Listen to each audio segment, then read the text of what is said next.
Honeydew. Textbook in English for Class 8.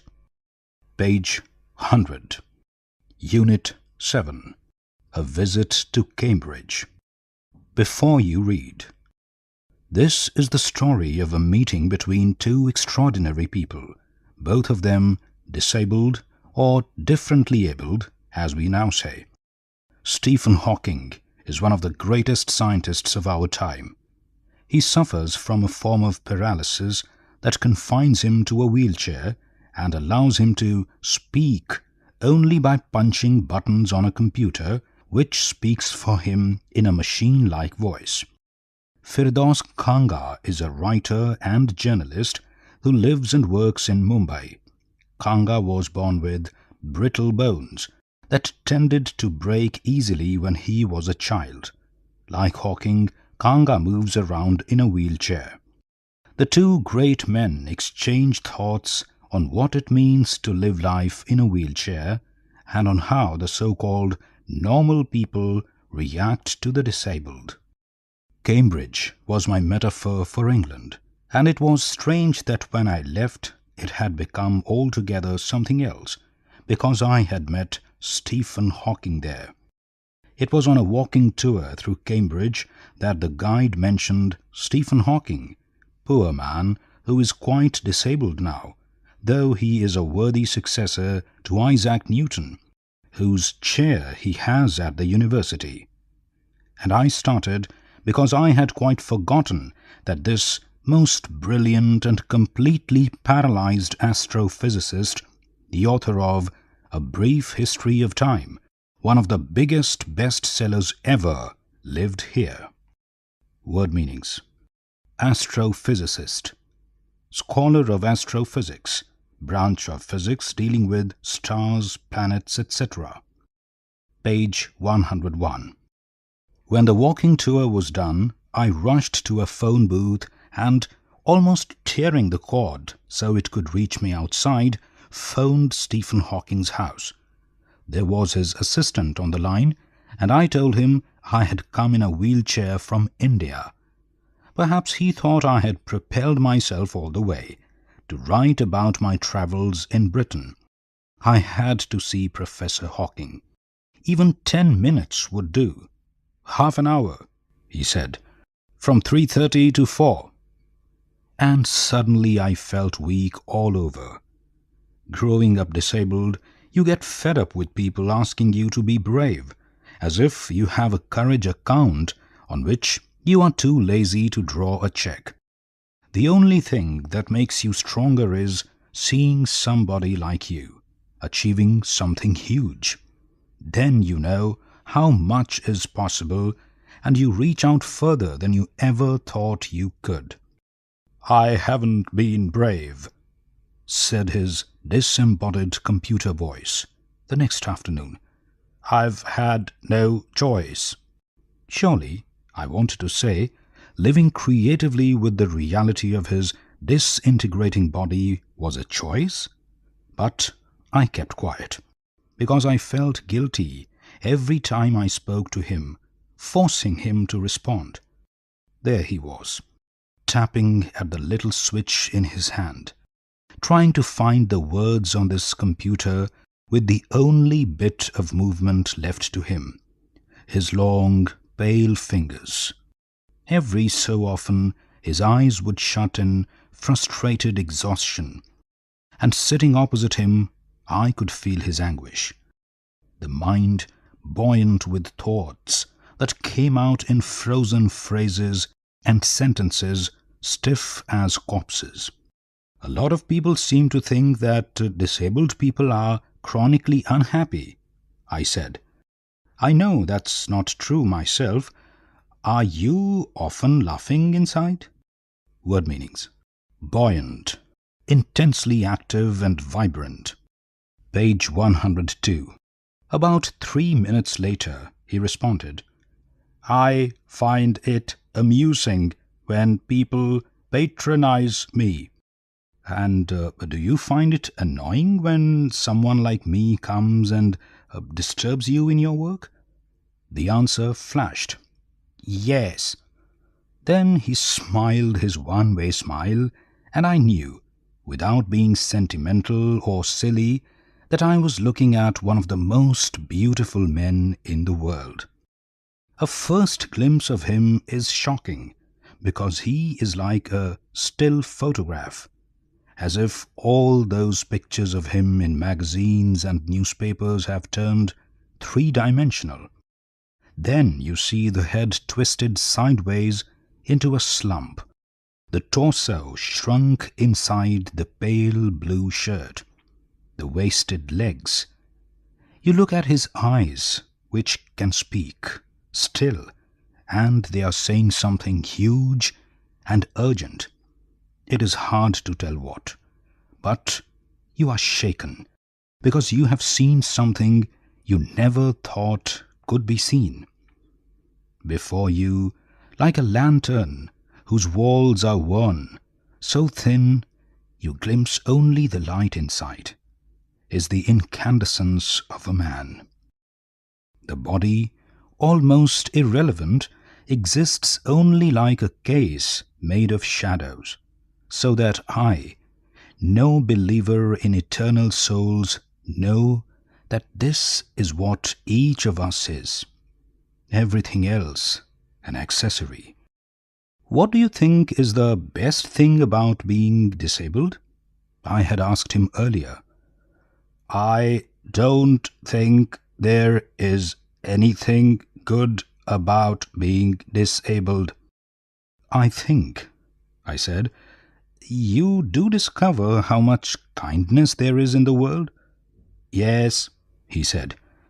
It was a disadvantage of his voice synthesizer that it could convey no inflection, no shades or tone, and I could not tell how enthusiastically he agreed with me. Every time I shifted in my chair or turned my wrist to watch the time, I wanted to make every one of our 30 minutes count. I felt a huge relief and exhilaration in the possibilities of my body. How little it mattered then that I would never walk or even stand. Word meanings: torso, upper part of the body; incandescence, inner glow or light; accessory, not essential but extra, though decorative; inflection, rise and fall of the voice in speaking. Page 103. I told him how he had been an inspiration beyond cliché for me, and surely for others. Did that thought help him? No, he said, and I thought how foolish I was to ask. When your body is a claustrophobic room, and the walls are growing narrower day by day, it doesn't do much good to know that there are people outside smiling with admiration to see you breathing still. Is there any advice you can give disabled people? Something that might help make life better? They should concentrate on what they are good at. I think things like the Disabled Olympics are a waste of time. I know what you mean. I remembered the years I'd spent trying to play a Spanish guitar considerably larger than I was, and how gleefully I had unstringed it one night. The half hour was up. I think I've annoyed you enough, I said, grinning. Thank you for... Stay. I waited. Have some tea. I can show you the garden. The garden was as big as a park, but Stephen Hawking covered every inch, rumbling along in his motorized wheelchair, while I dodged to keep out of the way. We couldn't talk very much. The sun made him silent, the letters on his screen disappearing in the glare. An hour later, we were ready to leave. I didn't know what to do. I could not kiss him or cry.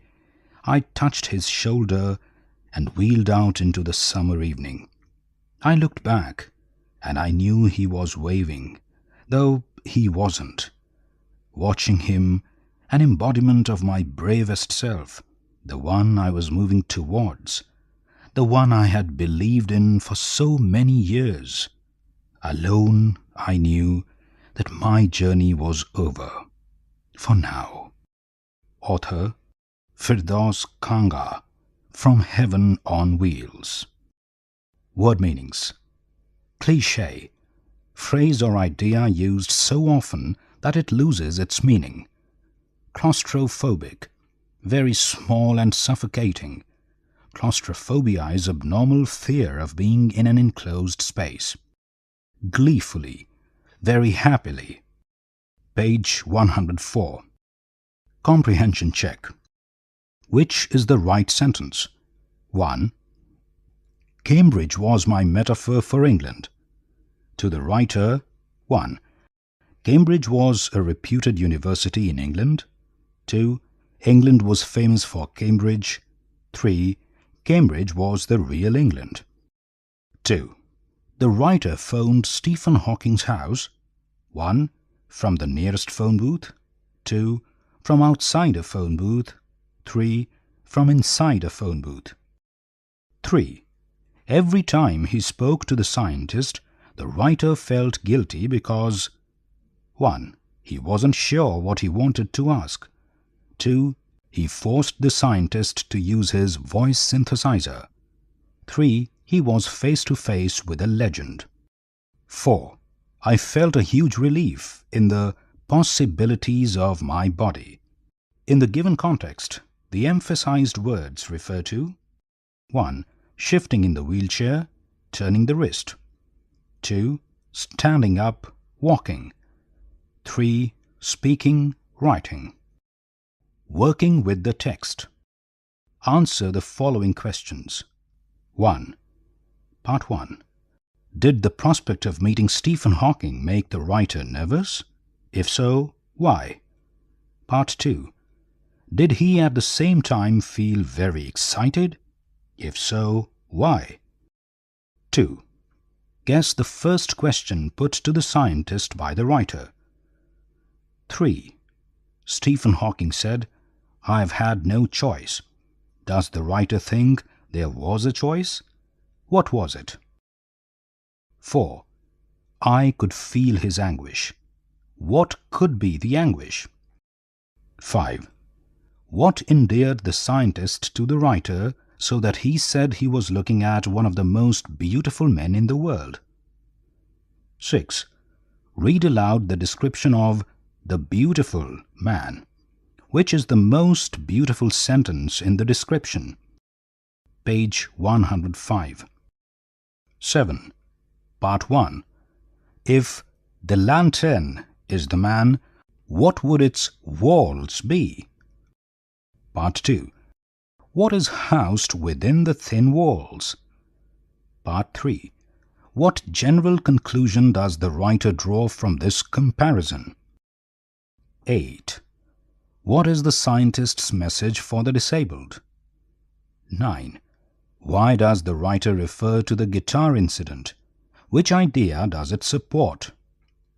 10. The writer expresses his great gratitude to Stephen Hawking. What is the gratitude for? 11.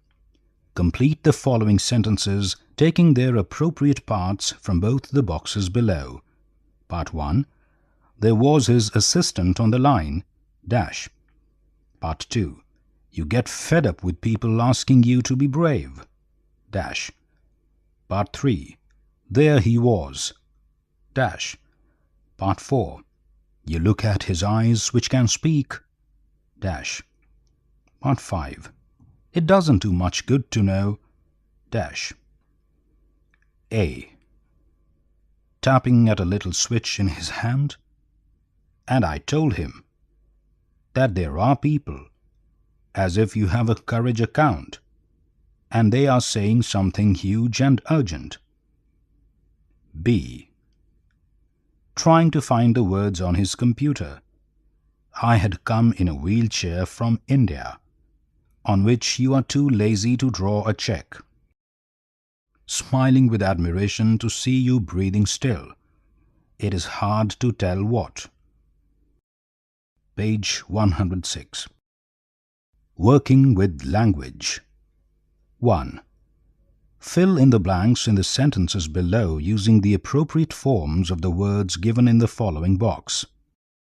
Words in the box: guide, succeed, chair, travel, pale, draw, true. 1. I met a dash from an antique land. 2. I need special dash in mathematics. I can't count the number of times I have failed in the subject. 3. The guide called Stephen Hawking a worthy dash to Isaac Newton. 4. His other problems dash into insignificance beside this unforeseen mishap. 5. The meeting was dash by the youngest member of the board. 6. Some people say yours dash when they informally refer to themselves. 7. I wish it had been a dash match. We would have been spared the noise of celebrations at least. 2. Look at the following words: walk, stick. Can you create a meaningful phrase using both these words? It is simple. Add ing to the verb and use it before the noun. Put an article at the beginning. A walking stick. Now make 6 such phrases using the words given in the box. The words in the box are read, session, smile, face, revolve, chair, walk, tour, dance, doll, win, chance. 3. Use all or both in the blanks. Tell your partner why you chose one or the other. Part 1. He has 2 brothers, dash are lawyers. Part 2. More than 10 persons called, dash of them wanted to see you. 3.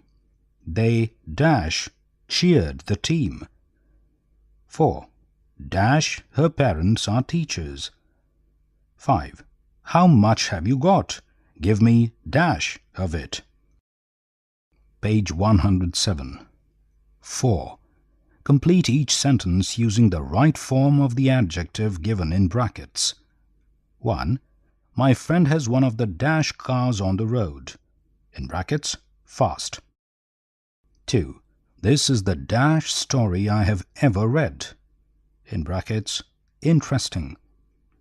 3.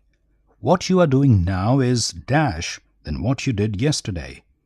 In brackets, easy. 4. Ramesh and his wife are both dash. In brackets, short. 5. He arrived dash as usual. Even the chief guest came dash than he did. In brackets, late, early. Speaking and writing. 1. Say the following words with correct stress. Pronounce the parts given in color loudly and clearly. Camel, descent, fearless, careful, father, govern, bottle, balloon, opinion, enormous, fulfill, together, degree, before. In a word having more than one syllable, the stressed syllable is the one that is more prominent than the other syllable or syllables. A word has as many syllables as it has vowels. Man, 1 syllable. Manner, 2 syllables. The mark of emphasis indicates that the first syllable in manner is more prominent than the other. 2. Underline stressed syllables in the following words. Consult the dictionary or ask the teacher if necessary.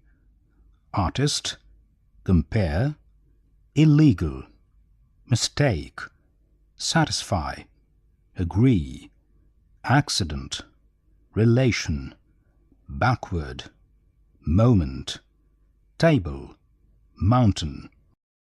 Page 108. 3. Writing a notice for the school notice board. Step 1. Discuss why notices are put up on the notice board. What kinds of notices have you lately seen on the board? How is a notice different from a letter or a descriptive paragraph? Step 2. Suppose you have lost or found something on the campus. What have you lost or found? You want to write a notice about it. If you have lost something, you want it restored to you in case someone has found it. If you have found something, you want to return it to its owner. Step 3. Write a few lines describing the object you have lost or found. Mention the purpose of the notice in clear terms. Also write your name, class, section, and date. Step 4. Let one member of each group read aloud the notice to the entire class. Compare your notice with the other notices and make changes if necessary with the help of the teacher. Or, imagine that you are a journalist. You have been asked to interview the president of the village panchayat. Write 8 to 10 questions you wish to ask. The questions should elicit comments as well as plans regarding water and electricity, cleanliness, and school education in the village. A crooked rhyme. There was a crooked man, and he walked a crooked mile. He found a crooked coin against a crooked stile. He bought a crooked cat, which caught a crooked mouse, and they all lived together in a little crooked house. Honeydew. You were just listening to this audiobook. Honeydew. Textbook in English for Class 8. Page 109. When I set out for Lioness. As a young apprentice architect, British poet and novelist Thomas Hardy once visited a parish to supervise the restoration of a church. On his return from the parish, people noticed 2 things about him: a new glow in his eyes and a crumpled piece of paper sticking out of his coat pocket. That paper, it is recorded in one of his biographies, contained the draft of a poem. You are going to read that very poem, inspired by a visit to a place which the poet calls Lioness. When I set out for Lioness, 100 miles away, the rime was on the spray, and starlight lit my lonesomeness. When I set out for Lioness, 100 miles away. What would bechance at Lioness, while I should sojourn there? No prophet durst declare, nor did the wisest wizard guess.